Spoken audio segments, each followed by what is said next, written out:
Modernism. दोस्तों जो modernism है लिटरेरी मूवमेंट, उसमें कुछ नई चीज़ें इंट्रोड्यूस करवाई गई राइटर्स की तरफ से। यानी लिटरेचर जो कि पहले बहुत सिंपल होता था, उसको थोड़ा सा कॉम्प्लेक्स किया गया, उसमें नई नई चीज़ें ऐड की गई क्योंकि वो चीज़ें मॉडर्न थीं, वो पहले किसी भी लिटरेचर में नहीं देखी गई, इसलिए इसका नाम मॉडर्निज़्म है। ये मूवमेंट शुरू होती है 19वीं सदी के आखिर में और ये 20वीं सदी के दरमियान तक यानी वर्ल्ड वार 2 तक जाती है। दोस्तों मॉडर्निज़्म से पहले जो नॉवेल्स लिखे जाते थे वो बिल्कुल एक क्लियर कट स्टोरी टेलिंग होती। यानी राइटर अगर ए से शुरू उसने किया तो बी सी डी इस तरह वो एक तरतीब वाइज चलता और स्टोरी को ख़त्म कर देता। लेकिन मॉडर्निज़्म में नई नई चीज़ें इंट्रोड्यूस करवाई गई, जैसे फ्रेगमेंटेशन, नॉन लीनियर नैरेटिव वगैरह। ये इस तरह की चीज़ें हैं कि जैसे राइटर स्टोरी शुरू करता है प्रेजेंट में और स्टोरी के दरमियान में वो पास्ट में चला जाता है, वो फिर प्रेजेंट में वापस आ जाता है। आपने इस तरह की कई सारी फिल्म्स देखी होंगी जिसमें कैरेक्टर्स को फ्लैशबैक्स आते हैं। ये सारी चीज़ें वो हैं जो मॉडर्निज़्म में इंट्रोड्यूस करवाई गई। दोस्तों ये जो मूवमेंट है ये बहुत सारे कल्चरल शौक़्स में से गुजरी। जब भी कोई ना कोई कल्चरल शौक़ आता वो इसमें कोई ना कोई नई चीज़ ऐड कर देता। जैसा कि इस मूवमेंट का सबसे बड़ा जो कल्चरल शौक़ था वो था वर्ल्ड वार 1। वर्ल्ड वार 1 से पहले राइटर्स इमेजिज़म पे फोकस करते थे ज़्यादा।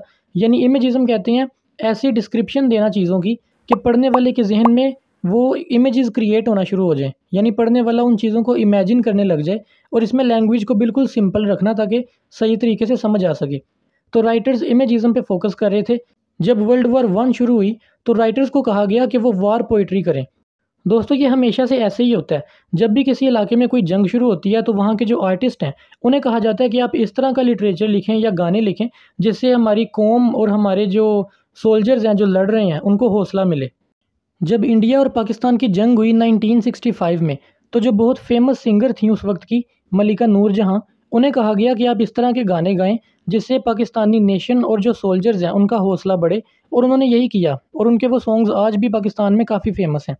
तो दोस्तों मैं बताना ये चाह रहा हूँ कि जब भी किसी इलाके में वार शुरू होती है तो वहाँ के जो आर्टिस्ट हैं उन्हें कायल किया जाता है कि वो इस तरह की वार पोइट्री करें। तो इस ज़माने के जो राइटर्स थे उनके साथ भी यही किया गया। वो इमेजिज़म पे फोकस करके बैठे थे, लेकिन उन्हें कहा गया कि वार पोइट्री करें और लोगों का इंटरेस्ट भी था वार पोइट्री में। तो जब उन्होंने वार पोइट्री की तो उनके वर्क्स बहुत ज़्यादा फेमस हुए। फिर उसके बाद क्या हुआ, जब वर्ल्ड वार ख़त्म हुई उसके बाद एक सैडनेस फैल गई क्योंकि लोगों ने अपने इर्द गिर्द मासूम लोगों को मरते देखा और लोगों ने समझा कि हमारी ज़िंदगी जो है ना वो बहुत सैड है। तो सैडनेस फैल गई। तो ये वो कल्चरल शौक़्स मैं आपको बता रहा हूँ जिससे मॉडर्निज़्म गुजरी। इन सारे कल्चरल शौक़्स ने मॉडर्निज़्म में बहुत सारी नई चीज़ें ऐड कर दी, मॉडर्न चीज़ें ऐड कर दी, इसलिए हम इस मूवमेंट को मॉडर्निज़्म कहते हैं। दोस्तों वो मॉडर्न चीज़ें जिन्होंने इस मूवमेंट को मॉडर्निज़्म बनाया उसे हम एलिमेंट्स भी कह सकते हैं, टेनेट्स भी कह सकते हैं और करैक्टरिस्टिक्स ऑफ मॉडर्निज़्म भी कह सकते हैं। इनमें शामिल है blended imagery, absurdism, non linear narratives, stream of consciousness और इसके अलावा फ्रेगमेंटेशन। ब्लेंडेड इमेजरी, दोस्तों मैंने आपको इमेजरी का बताया कि क्या होती है। यानी जो राइटर है वो चीज़ों की इतनी डिटेल में डिस्क्रिप्शन दे कि पढ़ने वाला जो आदमी है वो अपने जहन में उन चीज़ों को इमेजिन करना शुरू कर दे। इसे कहते हैं इमेजरी।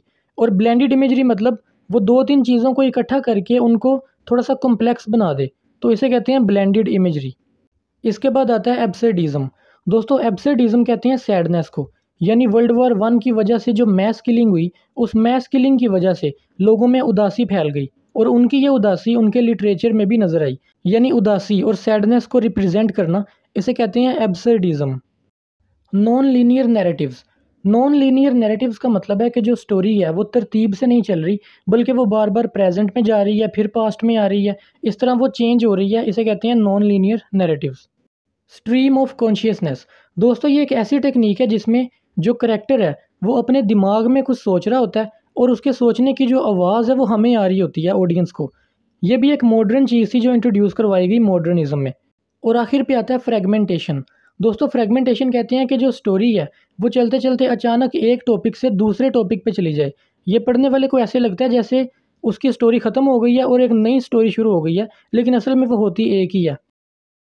दोस्तों इस दौर में बहुत सारे फेमस राइटर्स आए जिन्होंने मॉडर्निज़्म पे बहुत सारे फेमस वर्क्स लिखे, लेकिन उनमें सबसे ज़्यादा फेमस हैं टी.एस. एलियट और इनका एक वर्क है द वेस्ट लैंड। और इसके बाद अर्नेस्ट हेमिंगवे, इन्होंने लिखा फेयरवेल टू आर्म्स। और इसके बाद वर्जीनिया वुल्फ, इनका फेमस वर्क है डेलोवे।